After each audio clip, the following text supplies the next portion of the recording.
Thank you, dear. All right. My wife's a retired nurse. Good. I'll tell you another little story, right? Yeah. I let my wife retire early because she went through 9/11 with COVID. Long story short, she retired early. She lost all her health care because she was covered under me. Because she retired early. I let her retire early because she had a Oh, mental tell me breakdown. what you got. Okay, so we're live streaming right now. I really am with this. Hold on. Uh-oh. Hey, everybody. We are in Brooklyn at Cadman Plaza for the announcement of Jim Walden who's running for mayor. So there's Laura. Now, this is. There's Lila. Hi, Lila. United.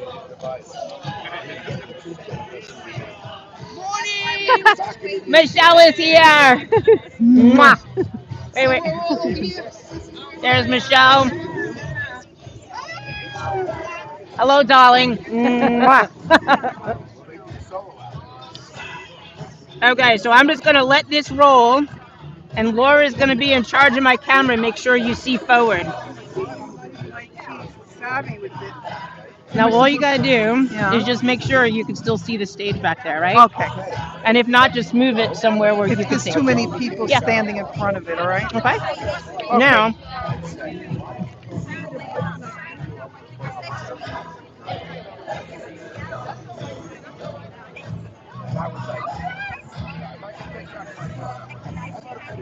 Just so that you know,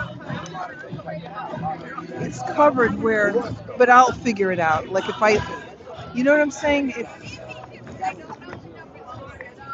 So I should make sure right here there's, you can see the stage. That's yeah, it. yeah, okay. Okay. So all you got to do. The battery's on, so that way your battery won't die. So if you're Good, going to move good. it, just make sure you You're grab the all whole prepared. thing, and you could drop that on the floor. And just move it. Drag it. All right, I'm leaving you. See you later. All right. I tell you, a nice field the other night in the tennis.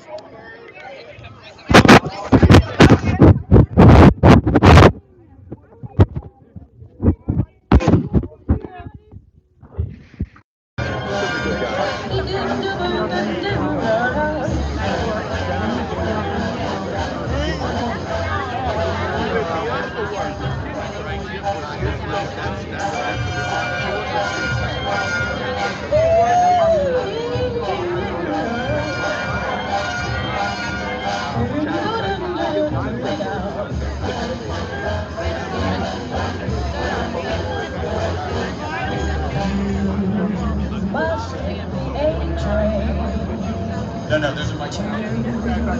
Oh, there you go. Hey, everyone, gather in the middle here. Everybody gather. We're going to get started soon. I'm not going to make introductory remarks at my own party. I'm going to let someone else do that. But if everyone just gathers around, I'd appreciate it. No, I'll wait here with you. Do me a favor, leave that open here. You want to have me in there. You sure? Okay. Hey, there's some speakers here.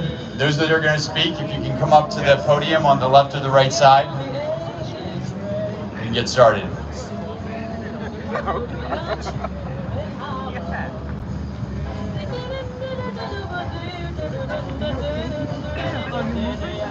I just want to make sure people could see.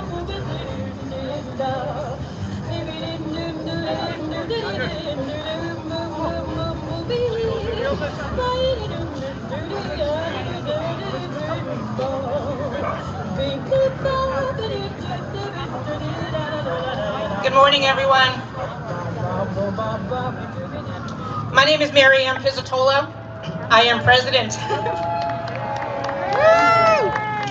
I am president of the New York City Organization of Public Service Retirees, a group representing 250,000 municipal retired civil servants from the city of New York.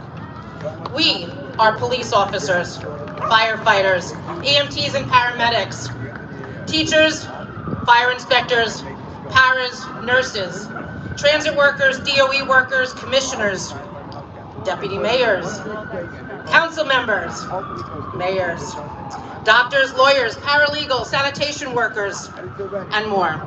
About 70% of our members are New York City voters. Yes. I welcome you to the official launch of Jim Walden's campaign to be the 111th mayor of the city of New York. I am here representing a community of retired public servants, but you will hear today from other communities who stand with Jim. And why is that? Because New York City needs someone like Jim Walden, a person of deep integrity, a person of vision, a person who has been fighting for New Yorkers for 30 years, first as a prosecutor, then as a lawyer in private practice. Before going on to Jim, let me tell you about our fight. The fight all municipal retired workers have been fighting for the last almost 4 years. Mayor John Lindsay was elected as a Republican with the support of the Liberal Party here in the city. His motto was, "I'm fresh and everyone else is tired." Those words could apply to Jim today. But Lindsay did something important. He ushered through a bill through the city council to give health care to retired city workers. Robert Benkowski, a New York City retired firefighter. It is because of Lindsay that retired firefighter Robert Benkowski is alive today. Robert joined EMS in 1989 and went on to become a firefighter in the FDNY until his retirement in 2014. Today, he suffers from lung and kidney disease. He has lost both of his kidneys. The doctor and hospital that takes care of him does not accept Medicare Advantage. If he were forced into the mayor's current Medicare Advantage scheme, he would be forced to opt out of the city's health plan, not just for him, but for his family, and pay for health insurance he's already earned. When he called Aetna, they told him find another doctor and hospital. He needs highly specialized transplant care.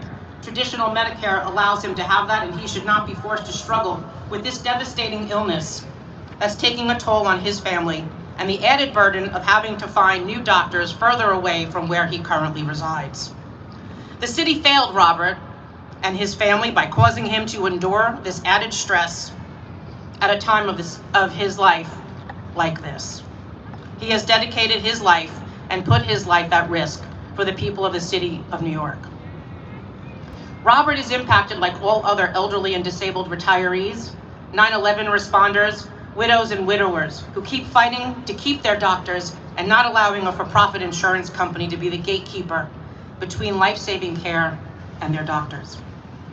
For the past 10 years, consecutive administrations have tried to take our health care back. Jim's law firm agreed to join our legal team and take on this case. Jim's partner, Jake Gardner, won injunction after injunction to block the city from forcing us into a more expensive and worse healthcare plan. Now those cases are being reviewed by New York's highest court, and we hope to win. But hope is not a strategy. We knew we needed someone in City Hall that would shut down once and for all the city's plan to fix its budget problems on the backs of retired municipal workers. I spoke with a number of candidates and tried to get assurances. No one would commit. This is where we come back to Jim. Jim wasn't interested to hear about our immediate fight. He knew about it. He wanted to know more. He said, what other problems are retirees facing? And over the next few weeks, I worked to educate Jim on each of them. One problem is that City Hall delays our reimbursement checks, which also tax our ability to pay our bills and stretches our finances.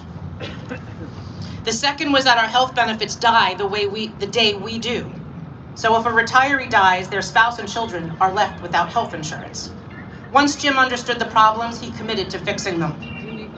But I had to be frank with him. I said, politicians made promises to us already and broke them. And Jim's response was clear, I'm no politician. So he put his commitment in writing in what is now known as Special Message Number 4. One of a series of policy commitments Jim has made, and the end of this document has lifted my heart. This is my promise, he said. You have it in writing. Hold me accountable. Other candidates should commit to this policy, and if they refuse, hold them to account. Well, guess what? No other candidate has stepped up or reached out to us. This is why, precisely, we support Jim. So I'm pleased to announce that the New York City Organization of Public Service Retirees and its roughly 175,000 registered voters endorses Jim Walden for mayor. Yeah. will be the mayor of the people. On a personal note, I have gotten to know Jim well over the last month. We have spent hours together, hours that he should have been out fundraising. He chose to prioritize the needs of my members. He is a person with grit. He doesn't stand on ceremony. He is not self-absorbed, and he cares. Like us, he came from the school of hard knocks. He picked himself up, dusted himself off, and he kept on moving forward. Jim's story is one of resilience, but it is also of a winner. He won for communities all over the city of New York, for school kids being bullied, for the indigent, the mentally ill, the NYC community, and he just kept winning for the people of the city. Jim is going to win this race because no one will outwork him, no one will outmaneuver him, no one will outthink him, and no one has bigger dreams for the city than he does. Jim, we believe in you. Where's Jim? Come on, Jim. Jim, we believe in you. Let's get this done, and I am honored.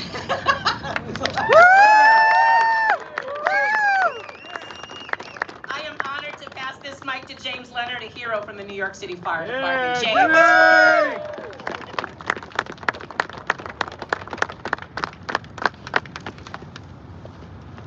Good morning. I'm Jim Leonard.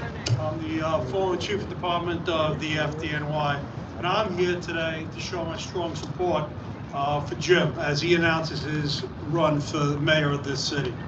Who is Jim Walden? This man is a hard-working lawyer with an impeccable reputation, a former assistant U.S. attorney for the Eastern District of New York. I've known him professionally for the last few years dealing with various issues, and I found him to be a trustworthy, honest person who stands by his words and demands equal protection and justice for all, no matter what walk of life that you come from. Jim looks to protect and serve all the citizens of this city, regardless of their political affiliations. He believes that all people should receive the same level of service that this city offers. Jim is an honest man who believes in truth and justice. His persona is truly a public servant, and he will serve all New Yorkers. Jim is the first mayoral candidate I know in my 45 years in the fire department of my life who has put the interest of the FDNY first with that, which is unbelievable. So we look, he say, what will Jim do for the FDNY? And he says, Jim, first thing he has, Jim has tasked me with chairing a committee that will pick the next fire commissioner of this city. And his primary focus on picking a fire commissioner, I will give him 3 names with my committee, and he will pick one. But it'll be based on competency, fairness, and doing the right thing to serve the people of this city, because that's what people forget. We are here to serve the people of this city. All right. Jim will ensure that the citizens of the city are protected by a department that has adequate staffing in both our fire operations and our EMS operations. All right. He's already committed to reopening various companies that have been closed by past administrations. With that going on, Jim will ensure that the primary function of the FDNY, which is protecting life and property in the city, is the primary driving force that protects us, but he's going to do that through making sure we have adequate staffing. The training is where it should be. Hiring, promotions. Jim will ensure that the Bureau of Fire Prevention, which we've all heard recently with various things going on, will be adequately staffed, so the businesses in this city can get required inspections on a timely basis. I rose to being the chief of department through hard work. All right, I'm born and raised in Brooklyn, live in Staten Island. I've been here my whole life. I am not the son of a firefighter. I am actually the first one. But this department gave me opportunity because of fairness. The same way Jim wasn't born with a silver spoon in his mouth either. And he has gotten to where he is by having hard work. And he is committed to making sure that everybody in this city has that same opportunity that I had to rise to where I was and to rise where he was. Opportunity, fairness, and justice for all. Jim will ensure that every resident and visitor to the city can expect to be protected by the greatest fire department in the world. Business owners can expect to get equal access to the department based on fairness and not political favors. Jim will require that adequate research is done with emerging technologies future technologies such as lithium batteries, to make them safe, to make sure that the people of this city are protected. All right. For these reasons, I strongly support Jim Walden for mayor of the city. I'm honored to let me introduce our next speaker, Karen Reddy Parfathala. Thank you very much. Yeah.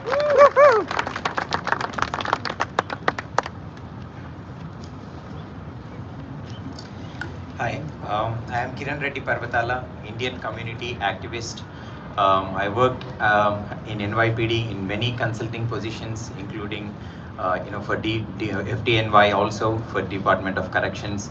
And I am proud to be here. I am the first generation American immigrant living the American dream. I am a tech entrepreneur currently, and I serve in many Indian communities, raising the problems and bringing the problems to the city so that they understand, how the communities are broken currently.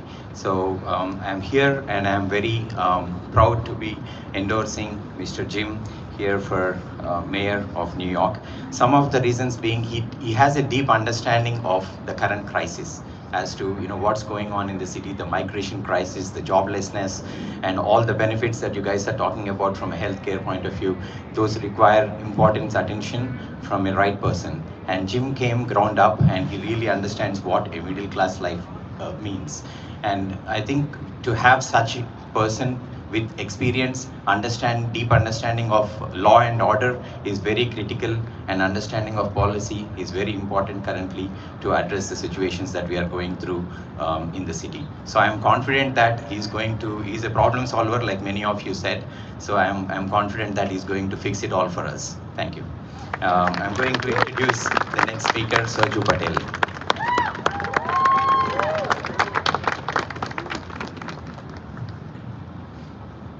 Hey guys, my name is Sarju Patel. I am currently a paralegal at the wonderful Wadden, Karen and Williams. But before I took the paralegal world by storm, I played basketball. I played at both Cornell University and the University of Albany, and in doing so, I proudly became one of the first Division I basketball players of South Asian descent.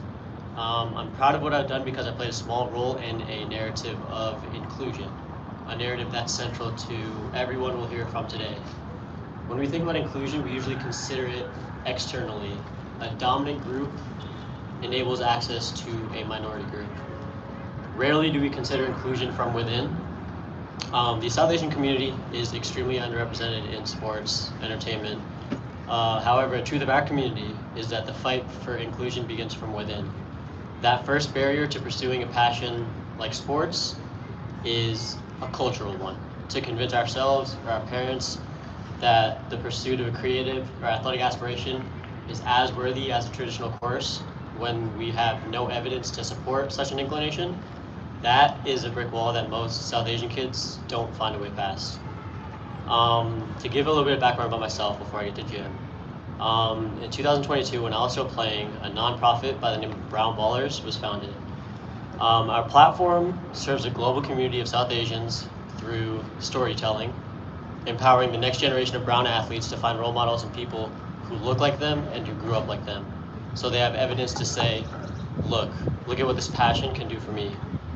This platform, which has amassed over 100,000 followers across social media, spotlights creatives and athletes of South Asian descent so the next generation can understand their full potential and be whoever they want to be. We build unity in a field where most falsely believe we have none, and we aim to push our culture forward. Around that same time Brown Ballers was founded, a team called India Rising was created, a 12-person team comprised of the world's best South Asian basketball players. We entered the TBT ESPN's winner-take-all $1 million tournament featuring some of the best basketball players from around the world, and we made a statement. Spoiler, we didn't actually win $1 million, so just rip that Band-Aid off. But what we did do was capture it on film. Our 90-minute documentary, Hoop Like This, weaves this story with the history of Indian basketball. It spotlights players' individual journeys, prominent South Asian figures in the sports and entertainment world, and most importantly, the passion and talent that exists within our community. not only for others to believe it, but for our own to believe it too. That documentary is still in production and fundraising to complete and submit to festivals. This story is not just a South Asian story, but a sports story, a trailblazer story, a story for anyone who has the courage to do something different, or anyone who has ever felt like an underdog. And that's why people love Jim. Granted, Jim is by no means an underdog, but from my time getting to know him and work with him, I do know that Jim is a trailblazer. He's always thinking outside the box and tackling challenges with creative solutions, and he is never deterred. He approaches every case and cause he champions with the same resolute determination and commitment, and this is evident in the way he runs his law firm. Exhibit A of that is the incredible support that he and his firm have shown our nonprofit in our documentary. Simply put, this is the way he lives his life. And that's why we support Jim in his mayoral campaign, because he lifts us up. He helps us channel the best version of ourselves and the best version of our communities, and he allows us to tell our stories. For these reasons, so many communities, some represented here today, some cheering for him across the city, believe in him and stand with him. Last thing I'll say is this series of speakers is called Communities Speak. For someone to kick off a campaign by allowing ambassadors of different communities to echo their people's voices and spotlight their people's issues, some that you may never otherwise hear, I hope we can acknowledge how rare and genuine that is, and why a leader like Jim can be of immense value to a city like New York. And with that, I thank you, and I now have the pleasure of introducing David Hayfitz.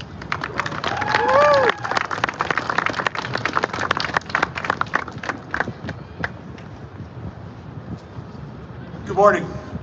My name is David Hayfitz. I'm a tech entrepreneur.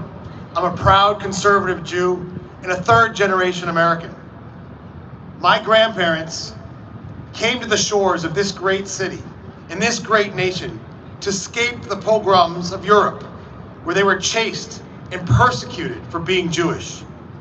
They landed here, under the beacon of Lady Liberty, and sought a life of freedom, of safety, and democracy, where anything was possible.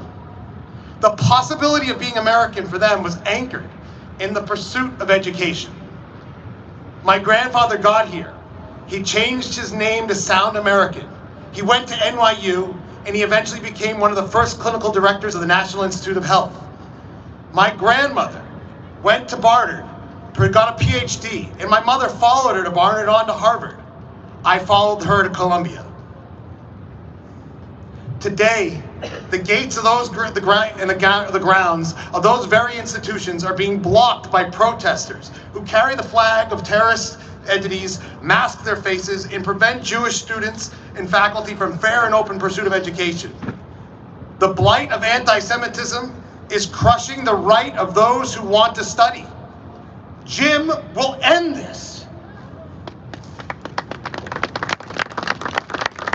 The great Dr. Martin Luther King, as we all know, said, "Injustice anywhere is a threat to justice everywhere." I just never thought that those he was talking about here. I always thought it was those far off places from where my grandparents came, not our own New York City. New York City is the home to the largest group of Jews outside of Israel. The world watches what happens here. Jews represent about 10% of the city's population, yet this year they were victims of 50% of hate crimes. If we do not protect our minorities from harassment and persecute those who openly violate their rights, the consequences are heavy. New York needs a mayor who will not pander, who will protect. They need someone who will bring policy, not politics. New York City needs Jim Walden. Jim will forcefully combat hate against any group in this city. He has declared in his special announcement number 8 that he will do everything in his power to ensure that colleges and similar institutions enforce their anti-discrimination policies equally to protect Jews and non-Jews alike. Furthermore, he is committed that if his administration sees a repeat performance of the hatred we've seen so far in this dark period of our history, he will suspend or revoke any discretionary privileges or permits for that school. Jim Walden is committed to extinguishing the scourge of anti-Semitism, so that not just Jewish, but for all New Yorkers will feel safer. When New Yorkers and other Jews get to know Jim, like I know Jim, and I've got to know Jim, they will stand with Jim because Jim stands with them. Yeah. It's my pleasure to introduce Genovia Chase, trans advocate.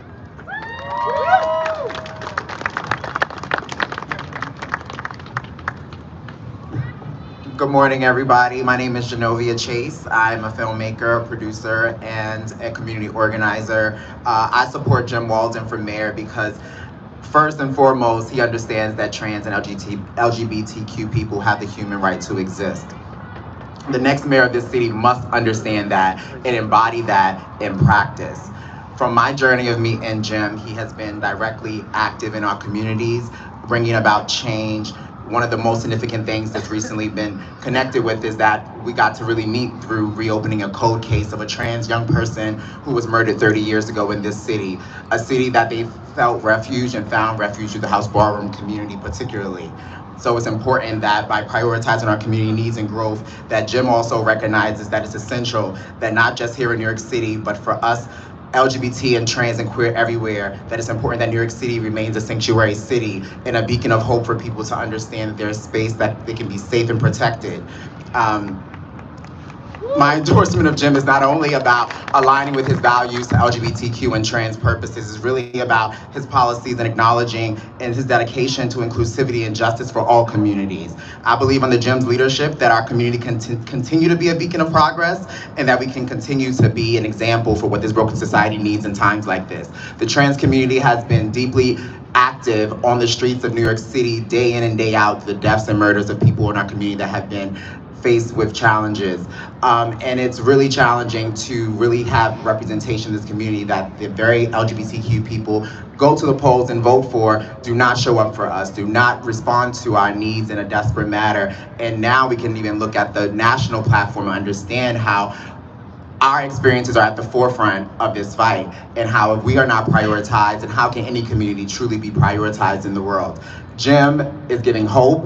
Jim is staying true to his promise, and he's being direct and intentional. He's himself has been reminding me of my purpose, and I think that alone is valuable to be the person that I am, to have the experience that I have, and to have someone who's so far away from my experience to still see my humanity and my need to exist in this earth and to be taken care of. So in closing, Jim is who we need for mayor of New York City. Jim is the mayor for trans community. Jim is the mayor for the LGBTQ community. Jim is the mayor for all communities of New York City. So make sure we go out and we do this. I would like to introduce Molly Bloom.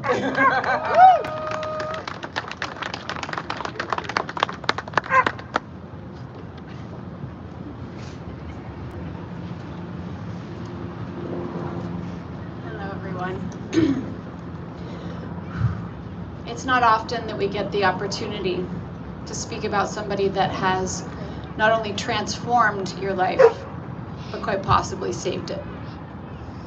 And today I have that privilege. I met Jim in the darkest hour of my life. 48 hours prior to meeting him, I was arrested by 17 FBI agents, handcuffed, shackled, and thrown into a very serious, scary indictment. My mom flew out to put her house up to bail me out of jail. And we had a day and a half to get to New York City to find an attorney that's gonna represent me in the fight of my life, and I don't have a dime. I had 6 meetings that day before the arraignment. 5 of the 6 lawyers said, unless you could pay a 6-figure retainer, we can't entertain the thought of representing you. It was 8 p.m. the night before the arraignment. Jim had stayed late. He had read over the indictment. He had his own thoughts about it. I sat in the offices of Gibson Dunn and thought, how am I ever going to navigate this? Jim walked in and he'd listened to my mom and I, but he didn't just listen to us, he heard us. And then he said 3 words that would change the trajectory of my life forever. He said, I'll help you. I still don't know how Jim convinced the partners at Gibson to take my case on an IOU. But then again, it's Jim, so I do. But that's who he is. He doesn't calculate risk based on convenience. He doesn't weigh outcomes based on profit. He acts on principle, and he fights for people when no one else will. Those 3 words did so much more than launch my legal defense. It secured my freedom, my future, and it ignited in me something that I thought had been lost irreparably. A fight to return to who I was raised to be. Jim's passion for justice is not just exceptional, it's rare. In a world where cynicism feels justified, where the powerful often go unchecked, Jim stands out as a beacon of hope. He shatters that cynicism. He reminds us that there are still people who will fight for fairness and justice, not because it's easy, but because it's necessary. Jim isn't just a brilliant attorney, though watching him in a courtroom is nothing short of masterful. He's also a person who has endured profound hardship and emerged stronger, more empathetic, and fiercely determined to help others. He's a real human being. And rather than being hardened by his experiences, he has transformed his pain into purpose. He has made it his life's mission to ensure that nobody facing hardship has to stand alone. Jim is incorruptible. He is impervious to the temptations of money, power, and status. These things don't drive him. His principles do. Fairness, justice, doing what's right even when it's hard, even when it comes at a great personal cost. Jim isn't and won't be defined by political labels or binaries. He's defined by his conscience, his integrity, and his unwavering commitment to do what's right. And that is what New York City needs right now. This city and our nation is at a crossroads. We need a leader who understands the struggles of everyday people, someone unafraid to tackle the toughest challenges, a leader with the vision and courage and heart to guide us toward a brighter, fairer future. I've been asking Jim to run for office pretty much since the first day I met him. And now that he's answered that call, I can say with absolute certainty, Jim is the hero that not only New York City needs, but that our nation desperately needs. Jim, you didn't just fight for my freedom. You restored my faith in humanity and in my own. You gave me the strength to reclaim my life and the courage to hope again.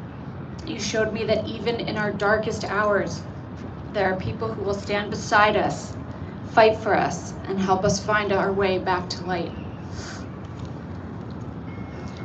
And 10 years later, you're still fighting for me.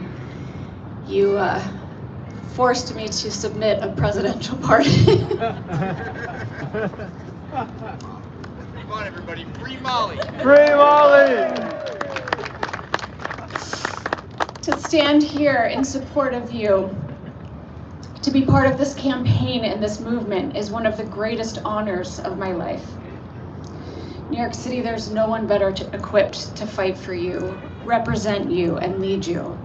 Jim Walden is a man of unparalleled courage, compassion, and resolve, and I cannot wait to see him bring those qualities to City Hall. And now I'd like to introduce Michael J. Miller, who was the best man at Jim's wedding, so.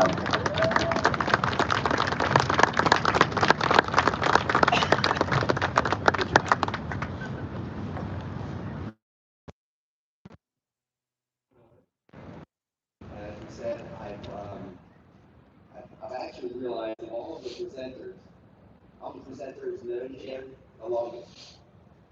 I still remember the first day I met Jim, August 1988. I've done the math, over 35 years ago. It was the first day of law school. Two young Philly kids walking into Temple Law School. We were in what's known as the same section, which means this group of 75 students would go to all classes together for the entire year. So I got to know Jim very well. We became fast friends, close friends to this day. I was the best man at his wedding. He was also at my wedding. Our families basically were raised side by side. Our families have been on vacations together. I've worked professionally with Jim. I've been with Jim through thick and thin.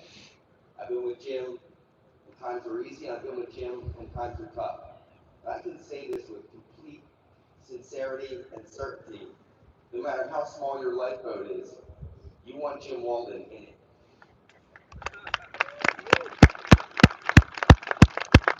Just a couple of more specific comments about Jim.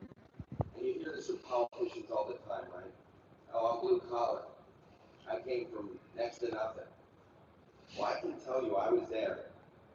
Jim Walden did come from next to nothing.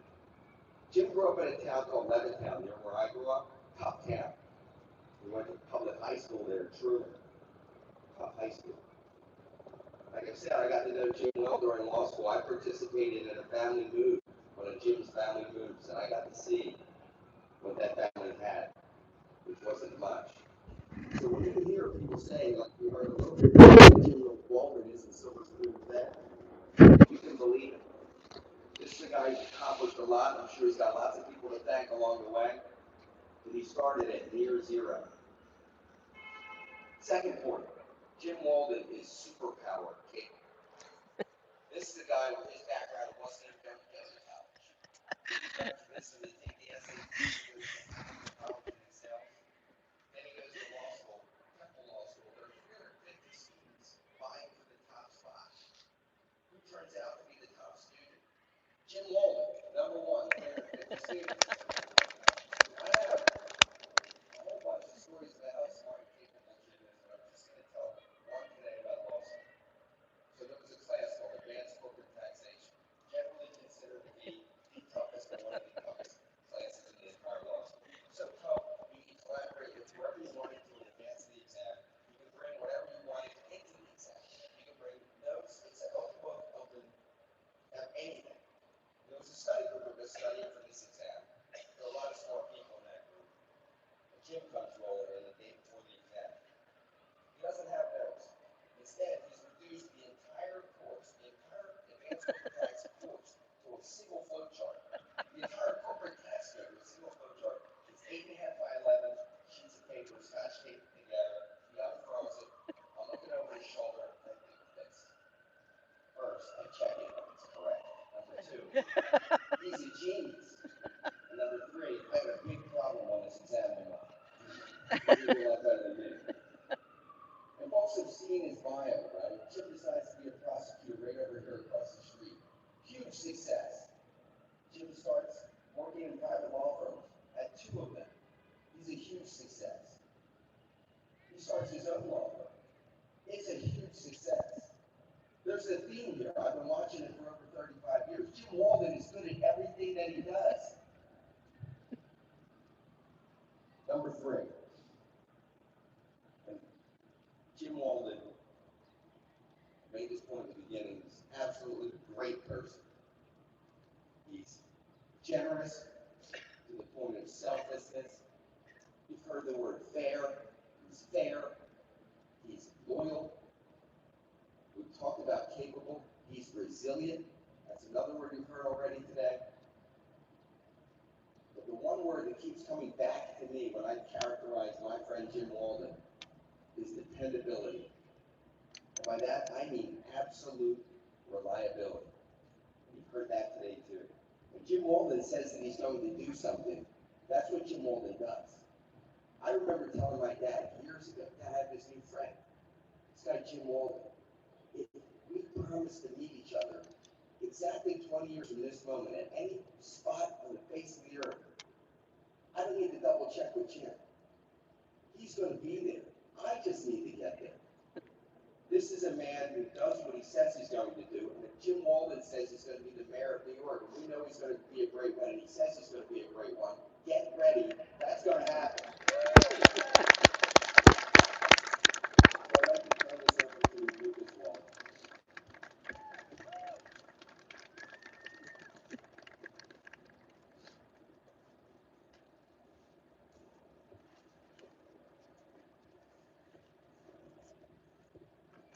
Good morning, everyone. First of all, I'd like to thank you all for being here and for showing up. My name is Lucas Miles Walden. The middle name is for a grandfather that I never personally met, but he fought for his country in World War II. He worked hard in the steel mill. He was part of his union. He provided for his family. He was a great American. But I'm not here to talk about my grandfather. I'm here to talk about another one, the candidate, and as you probably guessed, he's my father. What I want to tell you about him has very deep personal meaning to me. As many other people have said, my father did not grow up with privilege. His road was very hard. He worked like a dog to raise me with that privilege that he did not get. He's tough. He's a fighter. And he taught me to fight. He taught me to care about our community, our friends, and our neighborhoods. And he taught me by example. No matter how busy my father may be, he will always take calls from people who have problems, people who turn to him in their moments of need. Some he may know, and some he may not. But when he hears their problems, he will often say the same 4 words: I have an idea. He is a man of big, bold ideas, and throughout my life, I've seen him work time and time again. And now he wants to work for you, and I think you should let him. I think you can trust him, and I think you'll be inspired by him the same way that he inspired me. He gave me grit. He gave me guidance in a lot of situations. Really good guidance, too. And he can guide this great city to better times. And as much as I want you to trust him, I want you to trust me to keep him real. Others may pour a little honey in his ear. I'll be pouring vinegar. Because he taught us to think for ourselves and call bullshit when we see it. There you go. In closing, thank you for being my words. Thank you for believing in my dad the way I believe. And thank you for believing in his message of hope and unity. Those are the kind of words, those are the kind of inspired words we need. Thank you.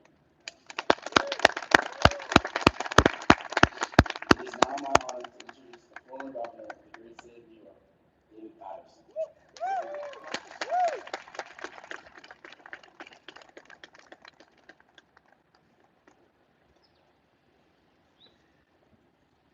Hello, everyone.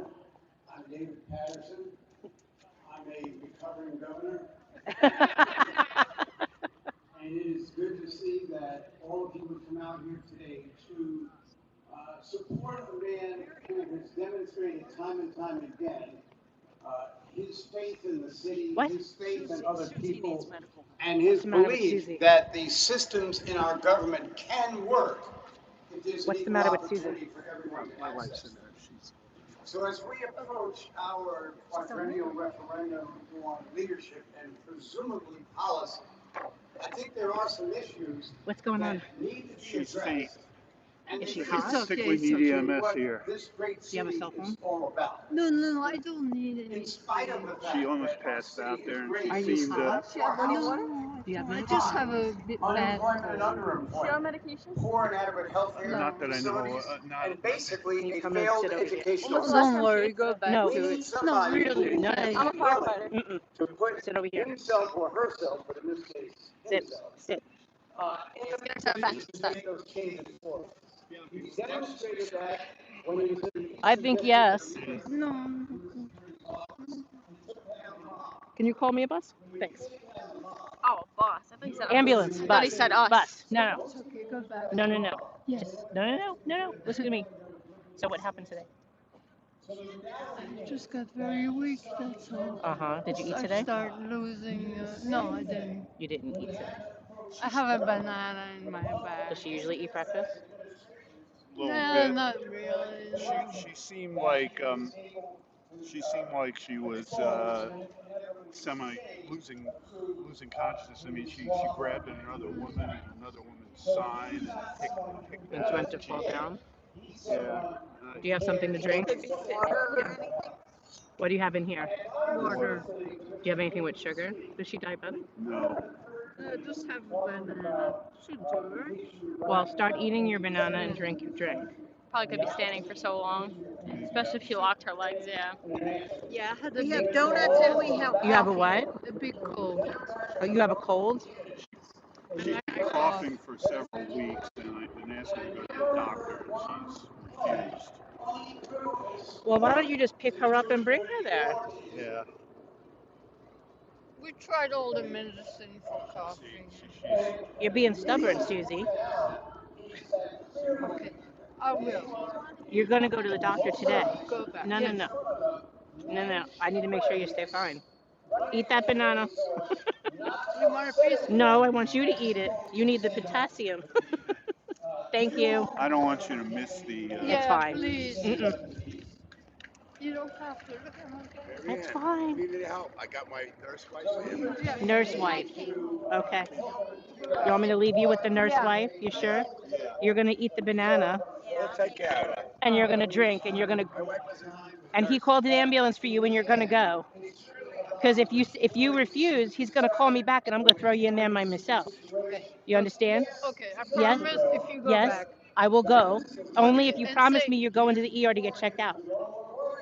Okay. Hey, use the healthcare. Throw her ass in there. Use the healthcare while you have it. Thank you so much for caring. She was near passed out. She's not diabetic, but she's had a cold for a while. And she's not going to the doctor to address it. I will go only if you promise you're going to the hospital. Thank you. If I see you're not, I'm coming back. Take care of it, man. Thank you. Articulate, perceptive, courageous, outspoken. Please meet a man who's going to wake up the city of New York either way, Jim Walden.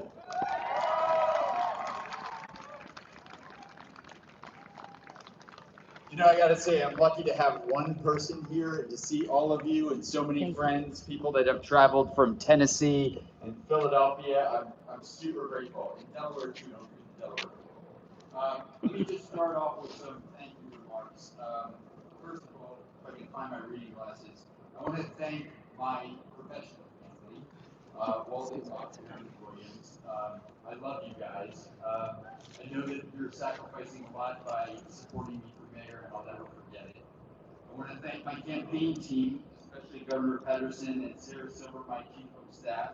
And by the way, Sarah was the one all those years ago who made me take the SAT and helped me fill out the college applications. And to have her be a part of my campaign is something truly meaningful to me. I want to thank my creative team because they're geniuses and they look like dogs. Linda Decker, who got my website up in 18 months, and Parker Bond, who actually launched my social media campaign from Tennessee. Great state. I want to thank my policy council, now 70 people strong, filled with some of the most vibrant minds in New York City, academics, entrepreneurs, former government officials, and lawyers. Yes, lawyers, lots of lawyers. I want to thank the two people that I called first, Lauren Resnick and Alan Weingred, who were heroes of mine. But last and hardly least, I want to thank my family. My wife, Gemma, could have had an exciting career at American Express, and instead she chose to stay home to raise our children. And through all the parent-teacher conferences and vacations I missed, Gemma was there as the stalwart. When I started this firm with Tim and Sean 10 years ago, she was our back office for 4 grueling years. And together we are proud of the 3 kids we raised together. They are grounded, they have grit, and thankfully they inherited Gemma's beautiful mind. And if you think that it was a father's proudest day to hear his son stand up at this podium and speak to you as boldly as he did, yes, again, it was not my proudest day, because every day with Lucas is my proudest day. Because of his maturity, his work ethic, his kindness to others, his brilliance, and his relentlessness. And honestly, out of all of those qualities, probably the only one that my kids picked up from me is relentless. So God help the people that stand in their way. I chose the site of this launch because of that building, because for 10 years I worked alongside brave men and women of the NYPD, the DEA, and the FBI, going after the mob and clearing communities in the city of mafia influence. And so this place, this site, has special meaning to me, and I want to pay homage to the men and women that stood beside me as I litigated in that courthouse. But this day, November 25th, I chose for its historic significance, because today is the 241st anniversary of Evacuation Day. And for those of you who don't know what Evacuation Day was, it was the day that General George Washington came back into this city after 7 long years of the British launching every single attack against American Army and Navy and militia from the city. And George Washington and Governor Clinton of New York chased him out, chased the British out of the city. And I hope that in a way, today is our evacuation day, because today is the first step in our journey to rid corruption from City Hall forever. And to make New York government, once again, a government of the people, by the people, and most importantly, for the people. But as I made my way around New York City these past few weeks, I only filed for mayor a month ago, it's words of fear that spoke to me loudest, no matter whether I was in Harlem or in Southern Queens or here in Brooklyn. A fear that the city was slipping backward. A fear that our streets and subways were becoming unsafe. A fear that rents were too high and that the city would not be affordable. A fear that we have no plan for the migrant crisis. A fear of surging hate crimes. A fear that we will take our community gardens and parks for development. And a fear that our climate plan. But the fears are just not practical fears, they're political fears too. They're fears from people on the left who think the new administration will withhold aid to punish New York. And they're fears from people on the right who look to the left and the leaders that run our city and think that they have too strongly embraced the failed policies of socialism. And I see those fears, and I walk among those fears, and I face them as a New Yorker, as we all do. Because New Yorkers are the toughest, most resilient people in the world. New York innovates. It leads by example for cities all across the globe. And when we face critical days, and surely we will, we face them together as New Yorkers. But why do we face critical days? We face critical days because we have critical needs. We need to restore safety to our streets so mothers and fathers can walk together with their children at church and not be harassed. We need to build our way out of a housing crisis that has dogged this city since I came here in 1993 and limits our prosperity. We need to bring new businesses back to the city to help us innovate. And we need to finally replace, finally replace the night shift buildings that are barely habitable and that we force New Yorkers to sleep in with their kids when they can barely breathe. We need to eradicate the campaigns of hate against our at-risk communities. We need to humanely relocate migrants and put them in a place where they can add to rather than only take from the city. And we need to move the mentally ill off our streets and place them where they can get the health care we need. Yep. We don't just want these things. We need these things. But in needing them, we have to get them without stealing from our public service retirees, without sacrificing our parks and community gardens, without undermining our police and firefighters and EMTs. And we need to do it without diminishing our unions.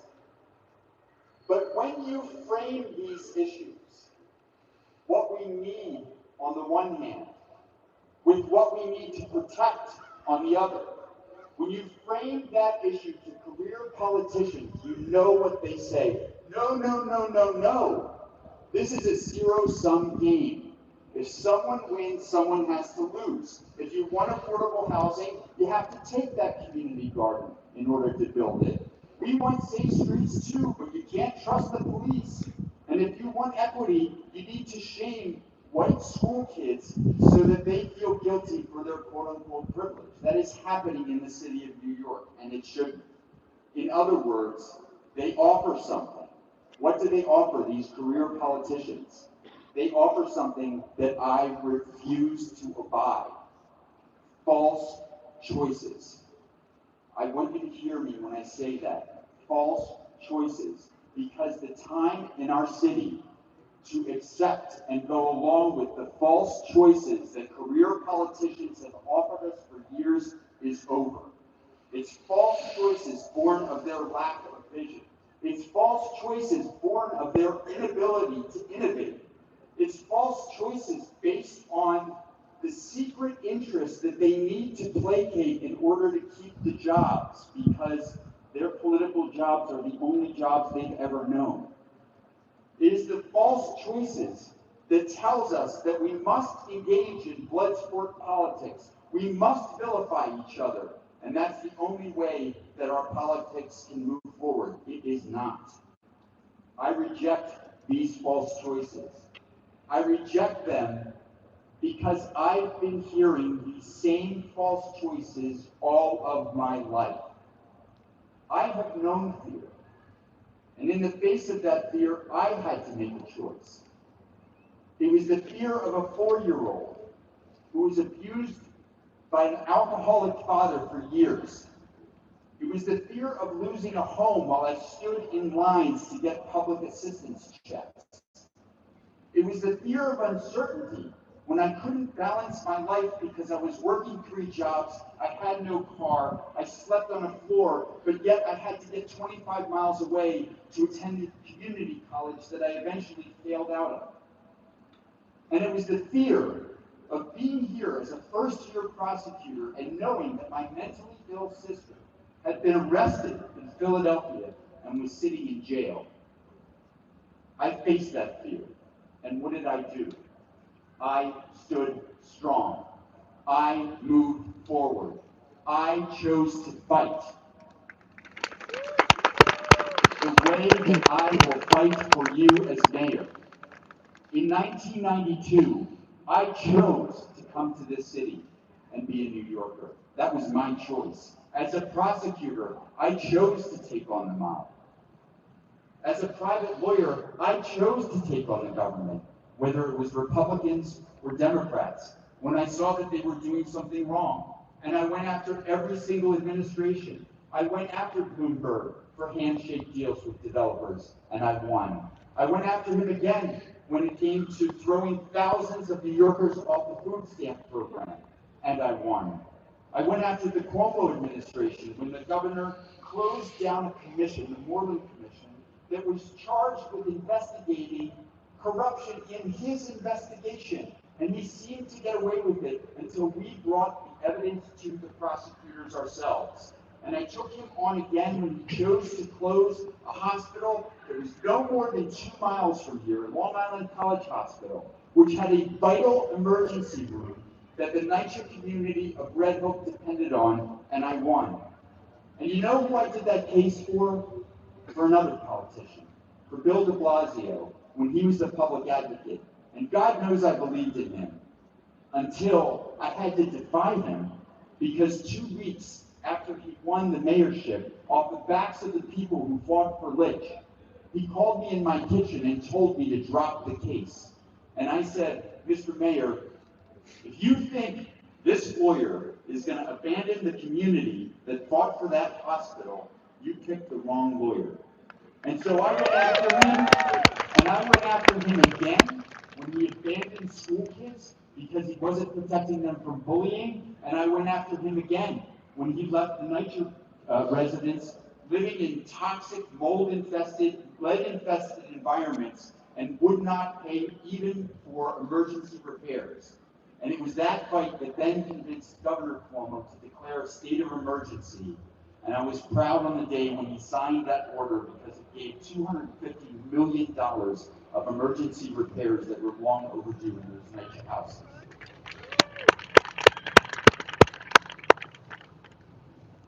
So over the course of the last month, people have asked again and again and again, Jim, you've got a really wonderful law firm. You guys are letting it on fire. You're making good money. Do you really want to come back to public service? And I hope you don't mind if I quote the fictional character John Wick when I say, yeah, I'm thinking I'm back. That would have been funnier if I got that. I know that would have been funnier. That's great. Listen, taking people on can be scary, and I understand that, but it's important for people to stand up when voices can't be heard, for those that get the short end of the stick, for those people that are not getting a square deal.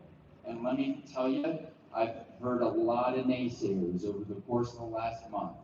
The same way I've heard naysayers my whole career, and I'm going to speak to those naysayers right now. I never let you write the story of my life, and I will never let you write the story of this campaign. And in the end, when we win, because we will, those naysayers will remember the words of another New Yorker that became President of the United States, Teddy Roosevelt. And I want to read those words to you now. It is not the critic who counts, not the man who points out how strong men stumble or the doer of deeds could have done them better. The credit belongs to the man who is actually in the arena, whose face is marred by dust and sweat and blood, who strives valiantly, who spends himself for a worthy cause, who in the end either knows the triumph of high achievement or at least the joy of daring greatly if he fails. It is my face that bears the marks of our struggle, and as mayor, I will be your man in the arena. And together, we will restore New York to its rightful place as the cradle of safety, a crucible of prosperity, the epicenter of affordability, a safe port in the sea of hate, and most importantly, an iron wall against corruption. Thank you all so much for being here. And thank you for standing with me today. Nice to finally meet you. You too. How are you? Doing fine, thank you. That's it. Do you have any contacts in the Stage, EMS thank you union? all so, What's your so relationship? much for So do I. That's what I'm saying is. Orin and Minnie. Okay, all right. So I'm just wondering, you know, what they're gonna do. Have you talked to them about it? About this? No. Yeah. Okay. Well, this will be opening up to see what I think happens. so. We got criticized for being early, and I didn't care. No, not at all. You know, I was involved, that's how I became the chief of department, with de Blasio. Not that I was there, I was contacted, hey, listen, they got on very early. Now, the first union to back it was the EMS union. Really? Yeah. EMS 2507? 2507. 2507 and the UFA got together, and they were the first ones. Not exactly sure what Izzy got out of it. He told me after that. Thank you so much. I'm watching that this bus did not leave yet, but I'm hoping she don't get out of it. I mean, they're gonna give her a full. It was only basic, but they're gonna give Yeah. her a look over. She's just ignoring her health right now, so I really want her to go. He taught me how to do that. Did he? So the other guy that What was his name? they call him Buffalo Joe. Just remember Buffalo Joe. Okay. His last name is this really crazy Polish name, and nobody can. Buffalo We Joe. will talk. Hold on a second. You know Bob Unger? Yes. Okay. Just like I said, I haven't reached out to any of these people. I know them very well, but I was just curious. I wanted to have a conversation. Do you want to do a meeting all together? No, like I said, Or a Zoom call or something? you know, Let it sit. Let's sit. Because until Jim says, can you give that guy a call? I'm not going to do anything. So Okay. if Jim says, thank you, get the unions on. Could you call this guy and stuff like that? So we'll just, we know, then we know. You have my number, so call me. Okay. All right, thanks, dear. And wanted to congratulate you for all the work you do for the Thank retiree you so much. teachers. How do we get? How can I get involved? I listen Just your- go to our watch your website. videos, Sign up for our emails and make contribute donations right through the donations, website. and Yeah. Spread the word. Okay, thank you. You're doing a wonderful job. Thank you very much. So, Tim is with us. Yes, Jim is definitely with us. Yeah. Thank you for tipping me off, by the way, because I heard you and saw you, but I didn't see anything until you said something. Well, I'm sorry to drag you away. No. It needed to be done because she wasn't going to go. Exactly. She's not taking care of herself. So he said she's been sick for like the last couple of months with this cough and hasn't, and she's not taking any medication. Oh my God. So if this is going on for a while, it's got to be addressed. And I'm watching this bus because I want to make sure it takes her to the hospital. Our group too always has like there was a nurse in our group. No, you did it. You have plenty of nurses here. She's a nurse. You had Tommy's Yeah, wife but is a maybe nurse. an Everyone jumped. Maybe an armband at rallies because we're old and we're feeling off. Nah. Okay. She didn't eat breakfast. She's standing. She's standing in the heat. She was doing exercise. Oh, was she? Oh. So it could have been remember that rally we did in April? It was cool like today, and still three retirees passed out in a day that they should never have passed out. So there's a lot of things going on where maybe she's dehydrated, she didn't eat, heat, many layers, whatever it is. But thank you for pinging me because that was really important. Oh. Yes. Oh yeah. Hi.